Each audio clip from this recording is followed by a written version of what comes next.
you had, of course, Democrats that show their hate for America. They can't hold it in. It's a simple part of everything that they believe.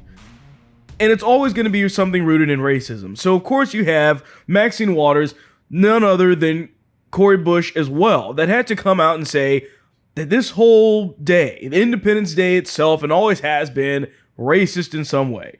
So they had to complain. This is the way that Democrats treat these things, as we already know, as they already did, especially on Juneteenth, if you recall the episode where I talked about that. Because, of course, Democrats are going to try to use this, of course, to divide America, because they don't know how to do anything different than that. So Waters made a tweet, and Cori Bush did as well. So Waters' tweet said, July 4th, and so the Declaration of Independence says all men are created equal. Equal to what? What men? Only white men? Isn't it something that they wrote this in 1776 when African Americans were enslaved? They weren't thinking about us then, but we're thinking about us now.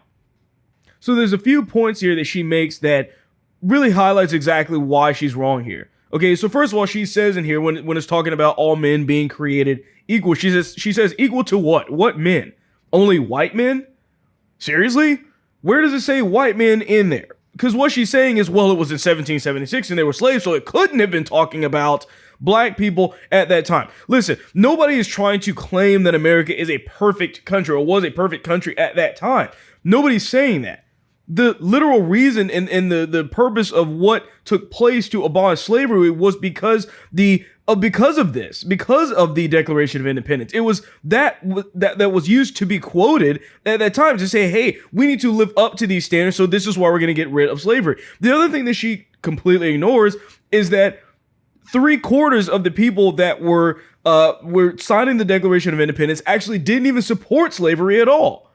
Yet she's ignoring this. It was never meant that way whatsoever, but that's the way that they're going to choose to see it. And the fact is that if the United States is so bad, why don't you just go ahead and retire, go to a different country, and just give it a few years and you'll be coming right back? Because you will quickly realize how blessed you are to actually be here. So Cori Bush, of course, followed suit and had to make very similar comments to this on Twitter as well. So she said, when they say that the 4th of July is about American freedom, remember this. The freedom they're referring to is for white people, Bush tweeted. This land is stolen land, and black people still aren't free. Okay, aren't free how? Name one thing that black Americans don't have as far as freedom goes or anything else. They can't do it. They're never going to be able to do it. The fact is that they can't point to the law, the system, or anything else like that shows that black people aren't free. What they're doing is saying, oh, well, look at these statistics. It's showing that black people are dying from homicides, while ignoring the fact that it's black people that are killing black people more than anything else that are responsible for those homicides. That's what they're doing.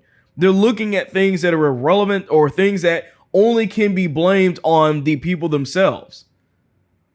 They refuse to acknowledge as to why an immigrant that is a black person that comes from Africa to the United States does significantly better than a black person that was born in the United States. By and large, by the way, they ignore those facts because those facts will tell you that maybe it's the black culture that is to blame today instead of them trying to pin it on some American system that they can never point to.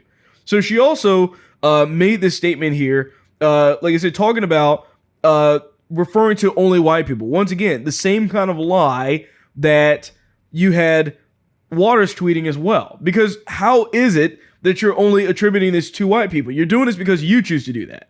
Meanwhile, once, as I mentioned before, when you have Juneteenth, which is another holiday that they were using to try and separate white from black and say Juneteenth is only for the black people and this one's only for the white people. And it was a setup. It was an entire setup that we called from the very beginning. And that's how it's going to continue to be for the rest of time, pretty much. Because now they got what they wanted with Juneteenth, and they're going to simply criticize everything about July 4th now. But it's just another part of the Democrat playbook. But the thing is, too, is like, let's take a look at Cori Bush's district, okay, just for a second here. So there hasn't been a white representative in her district for 50 years. So as a black woman herself, she was actually a nurse, that wound up getting elected to one of the highest offices in the country and is going to talk about her not having freedom? What more freedom does she want? That's the question that we have to ask here. What more freedom are they looking for? Or do we need to wait till literally every government job is made up by black people for that to be the case? What is the standard here? We had a black president. We had her.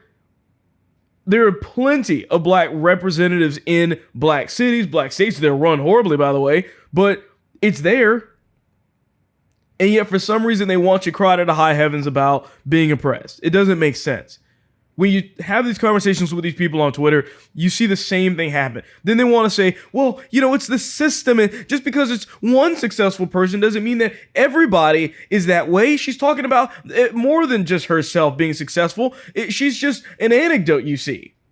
Meanwhile, they still, once again, can't name the system that's keeping a certain select group of people down. They can't do it. They ignore all of the actual evidence supporting it. And that's why it's just ridiculous. Once again, these people, they're going to continue to prop Juneteenth up, and they're going to continue to try to criticize July 4th. That's the way that they're going to play this book now. Now that Juneteenth, once again, it's basically a gateway drug into them criticizing July 4th. And this is exactly what I predicted would happen. You just watched a clip from The William Hall Show. Please remember to like, share, and subscribe.